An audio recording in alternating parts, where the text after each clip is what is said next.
the triangles. We were just looking at, like, in this one here, we were only looking at one triangle.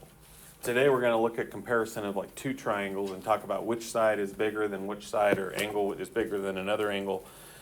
So the difference between yesterday and today is yesterday we were focusing on just one triangle, talking about side lengths in comparison, whereas today we're going to look at inequalities in two different triangles.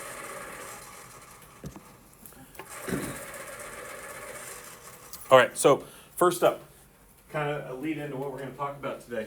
Decide whether there's enough information to prove that these triangles are congruent. If so, explain your reasoning. Okay, so the good news here is we don't have to write a proof, but that's essentially what we're doing here is, are these two triangles congruent? And probably going to have to use one of these 5 different ways to prove the triangles are congruent. Okay, so side, side, side. Do these two triangles have 3 sides that are congruent? Nope.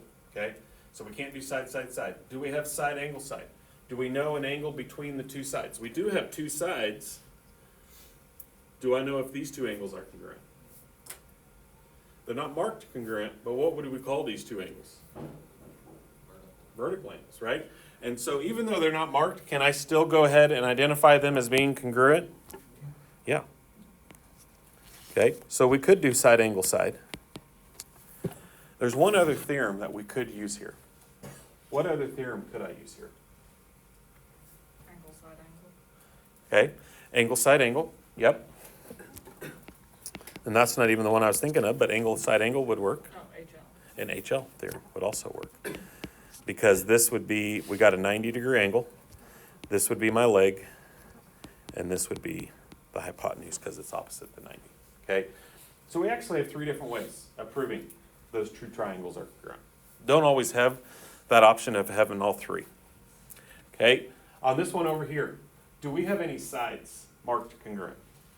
No. Do we have any sides that we can go ahead and prove congruent even though they're not marked? Like, do we have a reflexive side where they share a side? No. There's no side like in the middle, right? These 2 triangles do not share a side. This triangle goes this way, this one goes this way, so there is no shared pieces here. So, do we have a theorem that is angle, angle, angle? Can I use 3 angles to prove triangles are congruent? Is that one of our 5 options? No. Okay. So we do have 3 pieces, but those 3 pieces are not enough here. Okay. So on this one, we would say no. We need at least one side. Okay. If we don't have any sides congruent, we can't do anything to prove those triangles are congruent. Okay. So that's going to be kind of a lead in to some of the things that we're going to see today.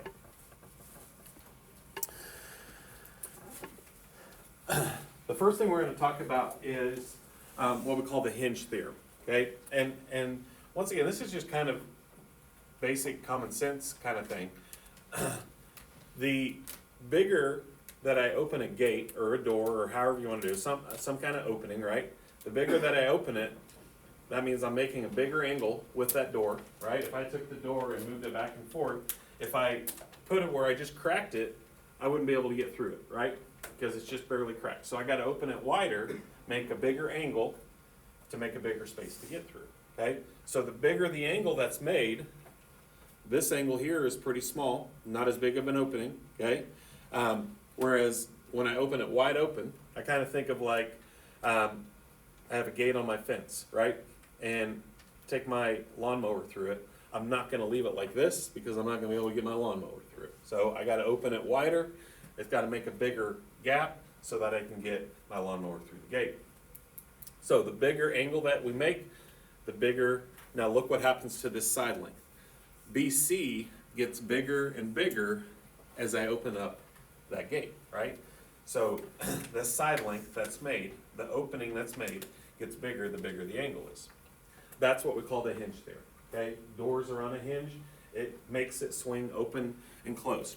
And so we call it the hinge theorem because the more I swing it open, the bigger I'm going to make it.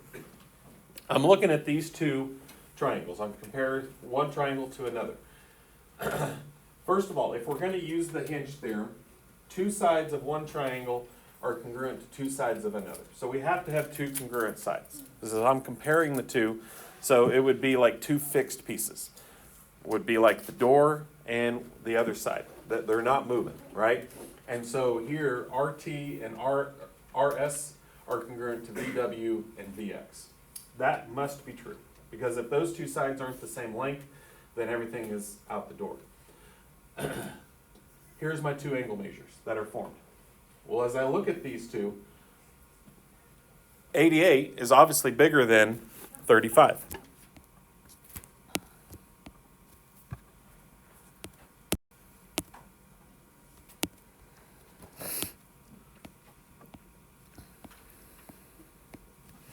So because 88 is bigger than 35, that means that the side across from 88, XW,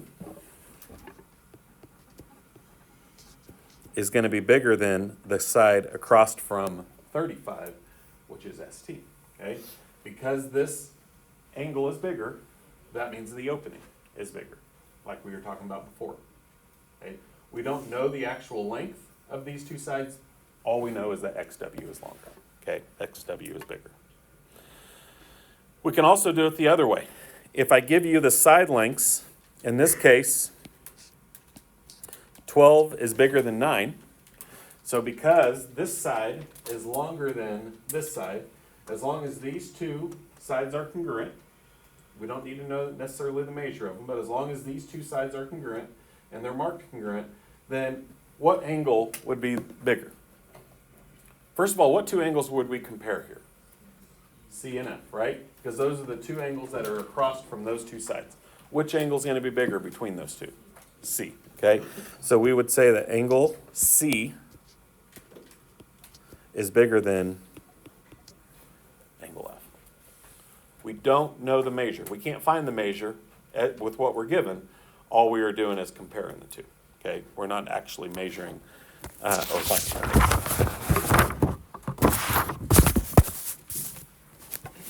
If you wanted to be completely correct, I would be okay with the hinge theorem. It's actually the converse of the hinge theorem, because the converse says if the two sides are bigger, then the two angles are bigger. Okay, in this case here, what we have to have, and we kind of go back to when we did triangle proofs, the first thing that needs to happen is we have to have two pieces, two sides that are congruent. Well, right now, how many sides are marked congruent? One side, right? We know that TS and PR are congruent. Are there any other sides in this picture that we could conclude to be congruent? The middle, right? How come? It's the good old reflexive property, right? We've seen that over and over again. There's a pretty good chance that we're going to see the reflexive property as we get ready for the final next week. We've seen that a ton. We know that PS is congruent to PS, bless you, because of the reflexive property. Okay? And I don't necessarily have to state that, but I'm going to state it here. Probably won't say it every single time that we see it today, because we've seen that a ton. We know that those two are congruent. Even though they're not marked, we know they're congruent. So now if I look at this triangle and compare it to this triangle, we have two pieces on each triangle that are congruent.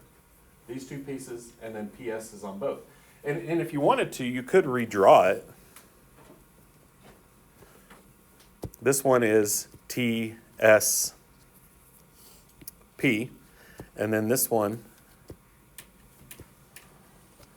would be SPR. Okay, we know that PT is 24. We know that RS is 23. We know that these two are congruent. So right now, we know that 24 is longer than 23. So because 24 is longer than 23, what angle is across from 24?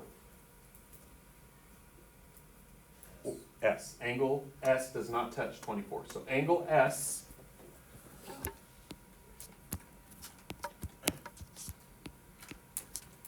is going to be bigger than, and then what angle is across from 23? Angle P. Okay, now here's what I probably would tell you too. We probably don't just want to call it angle S because there's two angle S's here. So what would be a better way to call this angle right here? Okay, I would probably rather call it angle TSP or PST. S has to be in the middle, right? Is bigger than angle, and then when I name this angle up here, I'm going to call it SPR or RPS. Either one of those would be fine.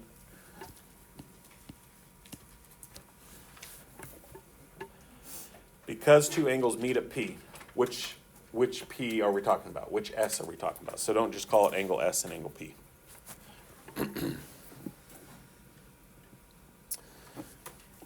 Okay, on this one here, once again, we have the reflexive property. If two triangles share a side, we know that that middle side, the side they share, is congruent. You don't necessarily have to redraw it. I did the first one just so you could kind of see what's going on. Okay, in this case, we know that 64 degrees is bigger than 61 degrees.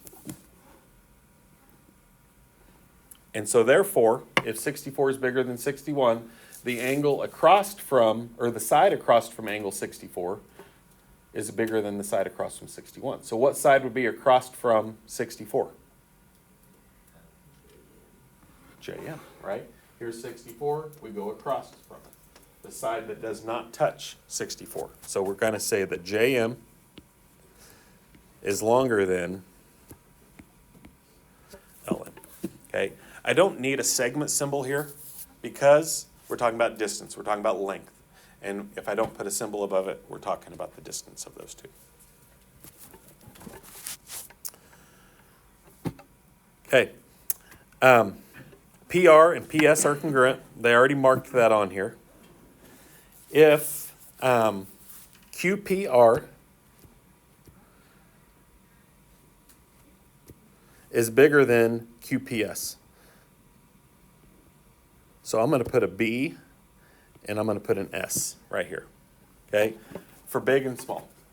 All we know is that this is bigger than this. We don't know an actual angle measure, okay?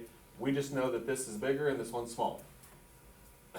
So if this one is bigger, which side would be congruent? Or which side would be bigger, I should say? RQ or SQ?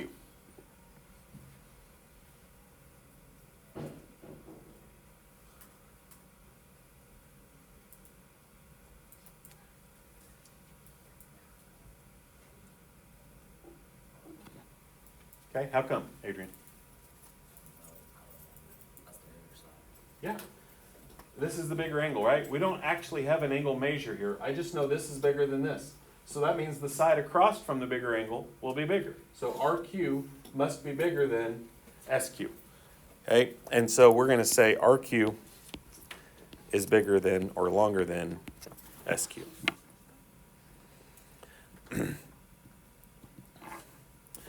I could also write it like that. Okay?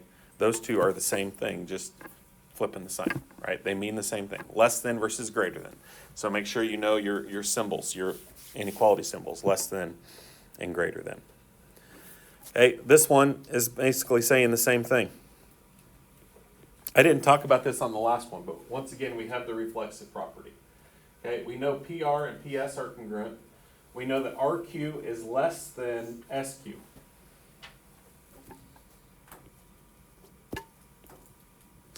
So I'm going to put small and big, S and B, right? Just for small and big.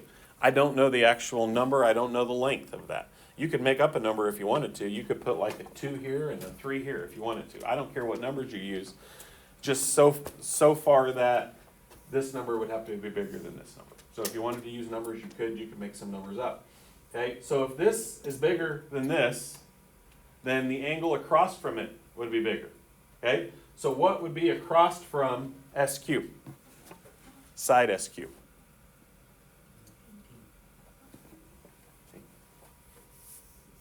What would I name this angle right here? QPS or SPQ, okay? But we gotta use 3 letters here. We can't just name it with 1 letter because there's 2 angle P's. So I'm gonna say that angle SPQ is bigger than angle QPR.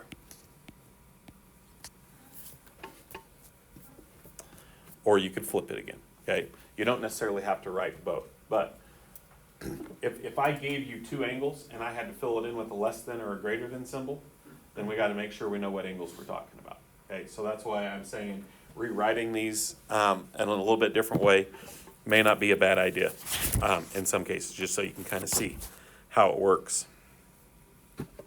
Okay, it's been a while since we've done a proof, but in this case we are doing a proof.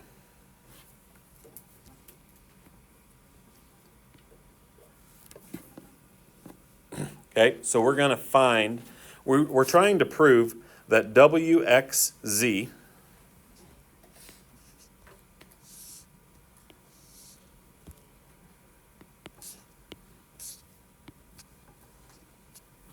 is greater than YXZ.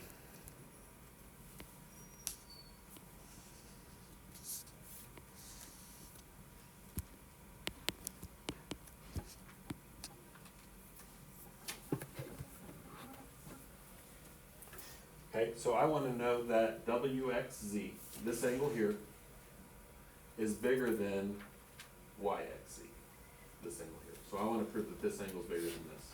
Okay, so here's what we're got to do.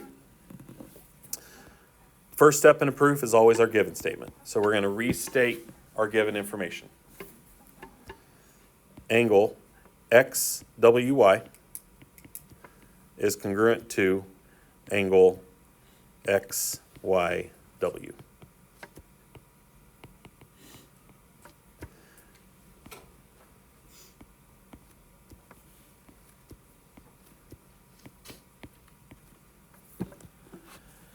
Okay, now this one's a little bit weird because they give us a statement. We've never really seen this before in a given statement, that WZ is greater than YZ. Usually we're stated that those two are equal. Okay?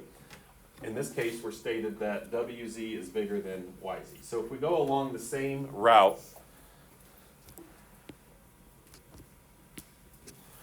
I'm going to use B and S again, bigger and smaller, okay? You can put numbers in there if you want to. I'm just using B for big and S for small to keep it simple here. But if it makes more sense with numbers, put a bigger number here than a number here, if you want to do it that way. We just don't know the actual length of it, so we'd be making up some numbers. Okay, XWY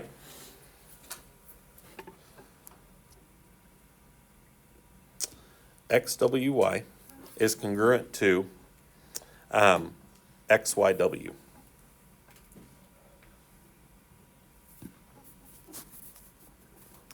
That is not on this triangle, so I'm not going to mark it on this triangle, okay? But we'll talk about what that means here in just a second. Now, as I look at these two triangles, and I drew these two triangles out because these are the two triangles that we're trying to compare. Okay, so what would be the first thing that I would say here?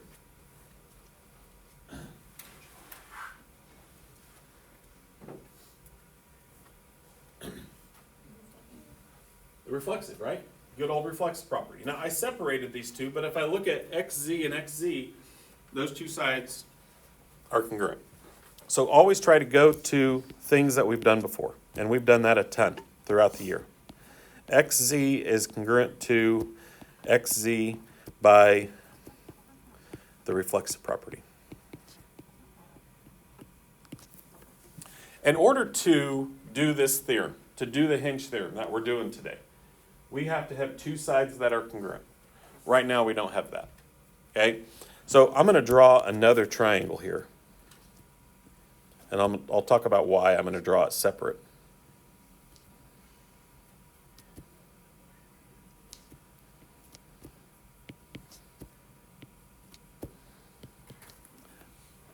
XWY is this triangle right here. Okay? And the reason I'm separating it out is to look at what kind of triangle we have right here. What type of triangle do we have in this picture?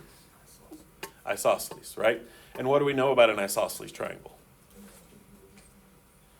Because these two angles are equal, then what two sides would be equal?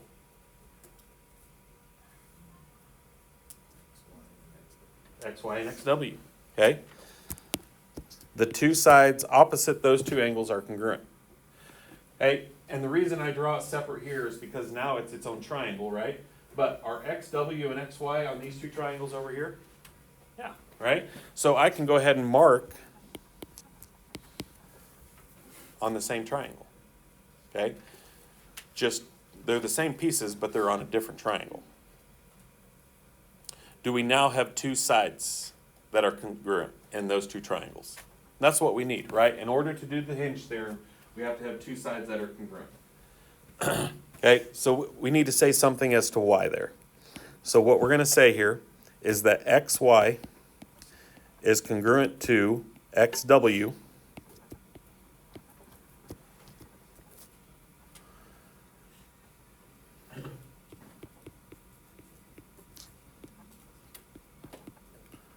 because of the isosceles triangle theorem. Or you could even state out in words and say, because it's an isosceles triangle, we have two sides that are congruent. Because I know these two angles are congruent, I know these two sides are congruent. There's a lot of different ways that you can say that. If you don't know the name of the theorem, then just state it out in words, okay? If you have a hard time explaining it.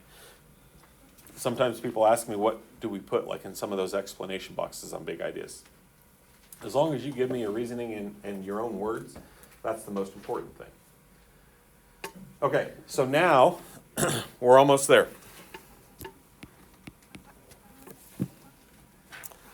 We know that this side is bigger than this side.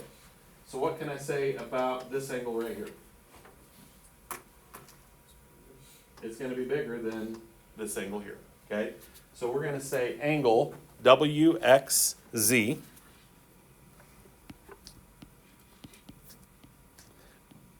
is bigger than angle YXZ. What can we use for a reason here?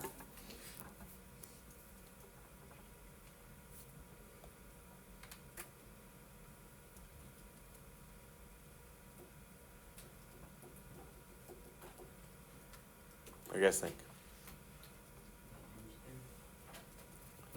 Hinge theorem, yeah. It's the hinge theorem. Okay, but I would be completely fine with the hinge theorem here, okay, because it works both ways, sides or angles. Okay, the hardest part to this problem here is drawing a picture. Trying to do this without having a picture, I think, is a little bit difficult, okay? So we got to read through the statement, and we got to draw a picture that represents everything that's going on in this picture, okay? So our starting point is the camp. I'm just going to put a point here. Two groups of bikers leave camp heading in opposite directions. Each group travels 2 miles, then changes direction and travels another 1.2 miles. Group A starts east, and turns 45 degrees towards the north. Group B starts due west.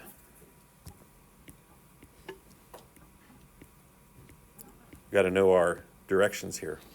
North, east, south, west. Never eat sour wheat, soggy watermelon, soggy waffles. You guys remember learning all those? Different ones, maybe? Ways to remember directions. You guys ever hear that or no? Never eat soggy worms. Soggy worms. Ooh, that's even gross, almost. Sour worms, then maybe. I don't know. I've never eaten soggy worms, and I don't know if I ever would. Okay. Okay, the first one is going 2 miles. The first group A goes 2 miles east.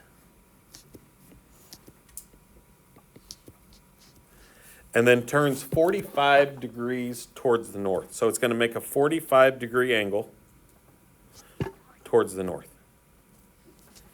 But whenever I make that angle right here, it's going to be with the direction I was going, okay? So it's not going to be like going back this way. It's going to be 45 degrees from the direction I was going. And this is 1.2 miles. Okay, the other group, and I would call this group A over here. The other group goes due west for 2 miles, and then turns 30 degrees towards the south.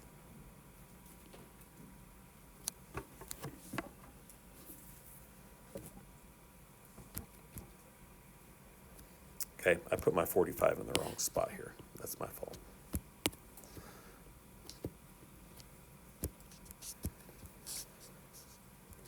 Okay. I'm going to connect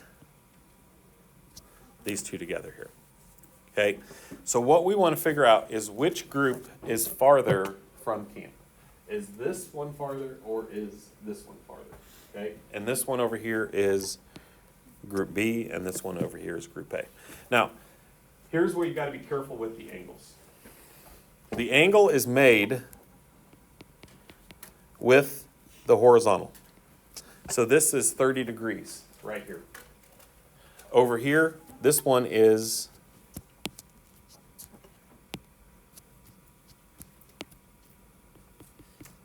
45. So what would be the measure on the inside of the triangle right here? What would these two form?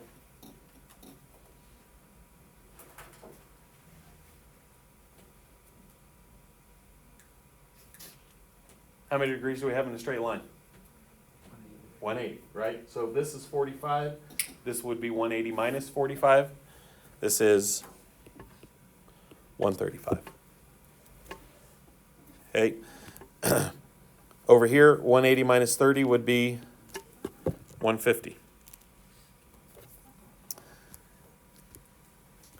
Because 150 is bigger than 135, then we would say that Camp B is longer, and this one would be shorter. We don't know the actual distance.